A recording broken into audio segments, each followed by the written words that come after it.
திமுக கையில் எடுத்த மாசான 40 வருட பழைய டெக்னிக். தேர்தலுக்கு முன் களமிறக்கப்பட்ட பிரம்மாஸ்திரம். தேர்தல் நடக்க இன்னும் 3 நாட்களே உள்ளது. நாளையோடு பிரச்சாரம் முடிகிறது. களம் சூடுபிடித்துள்ள நிலையில் பிரம்மாண்ட பொதுக்கூட்டங்களை விட மக்களுடனான நெருக்கமான சந்திப்புகளே வாக்குகளை தீர்மானிக்கும் காரணியாக மாறியுள்ளன.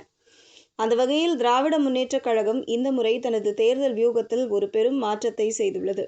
சுமார் 40 முதல் 45 ஆண்டுகளுக்கு முன்பு அண்ணா மற்றும் கருணாநிதி காலங்களில் பின்பற்றப்பட்ட திண்ணை பிரச்சார பாணியை நவீன வடிவில் திமுக மீண்டும் கையில் எடுத்துள்ளது.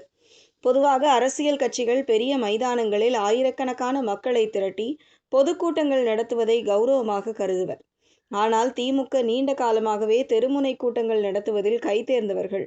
ஒரு சிறிய மேடை, 2 ஒலிபெருக்கிகள் இருந்தால் போதும். அந்த பகுதியின் உள்ளூர் பிரச்சனைகளை பற்றி மக்களை பேசி கவர்வதில் திமுகவினர் கில்லாடிகள். ஆனால் இந்த முறை திமுக